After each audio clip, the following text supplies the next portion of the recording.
Shalom a todos, bom dia. Aqui é Fernando Miguel do canal Uma Bíblia por Dia, né?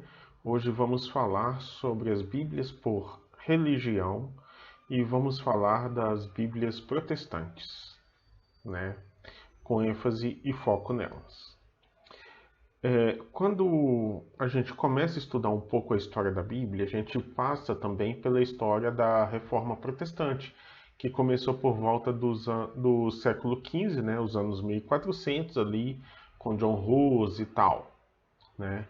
Foi feita até uma versão impressa da Bíblia de Gutenberg. Alguns defendem que foi a Bíblia em latim, outros defendem que foi em inglês, a Tyndale, mas é mais provável que seja a Bíblia de Lutero, né? Por volta de 1525. Então, eu fiz aqui uma listinha das Bíblias separadas por anos, né? O primeiro ano de cada versão, né? Em diversos idiomas, para que a gente possa ter aqui uma noção melhor do que é a Bíblia protestante. Então, falando um pouco aqui, dando uma pequena introdução, a Bíblia protestante ela contém 39 livros no Antigo Testamento, né? Como a gente já viu. A católica possui 46, perdão, e a protestante 39, 7 a menos. Esses 7 são justamente aqueles livros que vêm na Septuaginta, tá? E ali, a gente trabalhando essa questão da Septuaginta, texto hebraico, a gente consegue perceber a diferença das Bíblias. E é por isso que uma Bíblia protestante, ela tem os livros a menos, né? Ou a católica tem os livros a mais. Não dá para saber, a não ser por análise dos originais que são adotados, tá? E com a reforma protestante a todo vapor, que começou por volta de 1500 com Lutero, em 1522 Lutero lançou a versão alemã do Novo Testamento da Bíblia, né? O Novo Testamento de Lutero. E em 1534 a Bíblia completa, né? Por volta de 1535, um ano depois de Lutero, Olivetan, na França, também fez a sua versão da Bíblia, e em inglês também teve a Coverdale Bible, né? E 2 anos depois, a Bíblia de Matthew, né? De John Rogers, em inglês também, em inglês 1539, a Great Bible, e 1560, a Geneva Bible, que é a famosa Bíblia de Estudo de Genebra, adotada pela Igreja Presbiteriana. Veio em 1560. Em italiano, o Giovanni Diodati se propôs a traduzir a Bíblia para esse idioma, né? Então começou aqui a revolução das traduções, né? Que foi iniciada pelos protestantes para que a Bíblia chegasse ao público geral. Em 1611 veio a King James, né, a versão KJV. Em 70 anos depois veio a tradução de Almeida, o Novo Testamento, e depois 1753 a Almeida completa, né? E entre esse período surgiu a Bíblia Martin, Bíblia de Martin, né, em francês. E depois dos anos 1800 até 1900, surgiu a Ostewald, em francês, a versão revisada em inglês. Em 1898, a Almeida, revista e corrigida. Em 1910, a Bíblia de Louis II. Em 1912, a Luther Bibel, revisada em alemão, né? E de 1900 até 2000 a gente teve outras traduções. A RSV, que é a Revised Standard Version, a Almeida Revista Atualizada em 1969, a primeira edição dela. A NASB, né? A famosa NASB, NASB, que é New American Standard Bible. Em 1978, a NIV, que veio para o Brasil depois como NVI, né? Foi para o francês em 96 e veio para o Brasil em 2000, a NVI, né? Em italiano surgiu, aliás, em 1984, a Luther Bible, né, que é revisada, e em 1978 a Bíblia La Colombe, né? 1989 a New Revised Standard Version, aquela de 1952, agora tem uma nova revisão. 94 a nova Diodati, em italiano. Aí 96 Nouvelle Version Internationale. Em 2000 a nova versão internacional. E de 2000 até hoje tem a ESV, a English Standard Version, a nova Riveduta, em italiano, a New Gender Übersetzung, em alemão, a New International Version, uma edição revisada, e a Christian Standard Bible em 2017, CSB.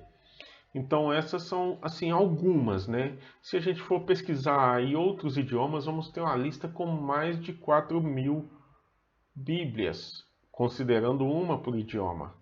E se for considerar todas as versões existentes nos idiomas, a gente vai chegar a um ponto ali que vai ter mais ou menos umas 100.000 Bíblias, né? Porque é muita Bíblia, muita versão. E se a gente for considerar detalhadamente todas que existiram até hoje, é muita Bíblia. Então a guerra da Igreja Católica com a Igreja Protestante em relação à tradução fez com que a Igreja Católica investisse e mantivesse algumas traduções, né? E com essas traduções fosse apenas a melhoria, enquanto os evangélicos, por causa de muita contenda, muita divisão ali, cada um com uma visão diferente, procurou fazer a sua própria tradução da Bíblia. E com essa tradução diferenciada a cada um, né, a gente percebe aí que são muitas versões. A considerar só em português, né, se eu listar aqui Bíblias em português,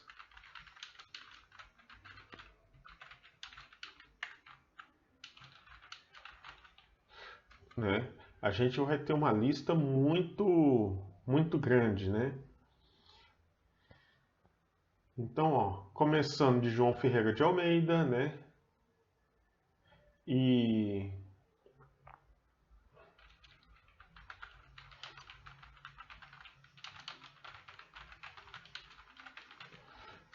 se a gente for fazer uma análise, é muita Bíblia, porque,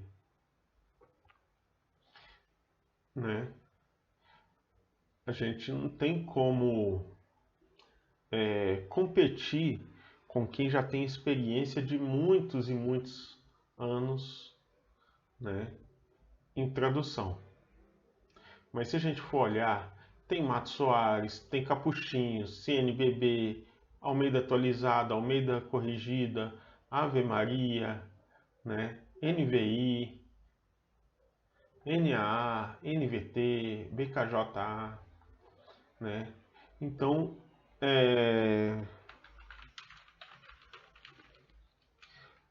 tantas versões, teve versão adotada por Mato Soares, por Antônio Figueiredo, né? Tudo. A gente tem mais de 300 versões só em língua portuguesa, né? Então, a gente tem aí muitas versões, né? Como a gente escolhe aí, então, uma Bíblia para poder utilizar, Fernando? É uma pergunta muito comum no meu dia a dia, né? As pessoas me fazem direto essa pergunta e eu respondo. Não existe uma tradução perfeita. Toda tradução vai ser passível de erros. Eu, por exemplo, adoto a versão Bíblia Dalet, do irmão Josmar, né? E com isso, com essa versão que eu adoto, ela teve alguns erros, tal, o próprio Josmar viu e corrigiu esses erros, né? Ela já está na segunda edição dela. Mas se for olhar, não existe aquela tradução perfeita. Se você quer o texto perfeito, o bom é estudar as línguas originais, o hebraico e grego, e ler, porque aí você vai ter uma melhor compreensão. Mas se você não sabe e não tem condições de estudar essas línguas, o que você deve fazer? Procure conhecer o seu nível, primeiro, de conhecimento e de entendimento das escrituras, e procure a versão mais adequada. Justamente porque nem todos têm o mesmo nível de compreensão. Então, uma pessoa que tem um vocabulário muito rebuscado vai pegar uma Bíblia mais simples, né? Eu recomendaria deixar uma Bíblia dessa para uma pessoa que não tem tanto conhecimento, né? E pegar uma Bíblia mais no nível dele. Porém, se a gente for olhar aí uma pessoa mais simples, que não tem muito conhecimento, às vezes o vocabulário, né, não compreende palavras muito difíceis, o ideal é pegar uma versão como uma NVI, NVT, uma versão nova, né, com nova no nome. NTLH, que são textos bíblicos preparados justamente para pessoas com um vocabulário mais simples, né? Já Bíblias de estudo protestantes, não recomendaria pessoas novas na fé ou pessoas sem muito conhecimento pegar, porque vão ler muito mais os estudos do que a própria escritura. O ideal é a pessoa ter a Bíblia crua, sem comentários, sem muitas informações ali, para que a pessoa possa ter um entendimento mais puro, porque as notas de rodapé e estudos ali em apêndices vão prejudicar muito a compreensão da pessoa e isso pode atrapalhar, né? As Bíblias protestantes, elas tiveram essa revolta da tradução desde 1500 ali do início da Reforma. Com a Reforma veio também o desejo de levar a palavra ao conhecimento de todos. Como a gente sabe, a Igreja Católica rezava a missa em latim, de costa para o povo, e o povo concordava ali com coisas que não entendia, né? Se eu falar uma coisa aqui numa língua que ninguém entende, vocês vão dizer amém? Vão concordar? Porque você não sabe o que eu estou falando. E se eu estiver amaldiçoando a sua vida e você concorda com essa maldição, né? Se eu estiver te xingando e você concorda com esse xingamento. Então, tinha muito disso, né? O padre ali, o bispo, ia rezar a missa, rezava de costa para o povo e rezava em latim. E a maioria das pessoas não entendia latim. Então, né, se o padre falou, tá certo. Só que Lutero, a gente conhece a história, ele reparou muitos erros na Igreja Católica, ele estava lendo ali a Escritura e ele se depara com o texto: o justo viverá pela fé, né? E através disso iniciou a reforma com Lutero, com Calvino. E observem, dentre os dois, Calvino não tem uma tradução da Bíblia. Não existe uma tradução assim, João Calvino, né, ou Jean de Calvin. Não existe. Mas existe a Bíblia Lutero, em alemão, né? Existem traduções aí protestantes, às vezes de pessoas que a gente nem sabe que existe a pessoa, mas conhece mais a tradução, né? E traduções como as Almeidas, hoje em dia, né, que são aproximadamente umas 10 Bíblias Almeida, né? Almeida Revista e Atualizada, Revista e Corrigida, Revisada, Almeida Corrigida Fiel, Melhores Textos em Hebraico e Grego, Nova Almeida Atualizada, Almeida Século XXI, Almeida... É tanta Bíblia Almeida, deixa eu ver aqui.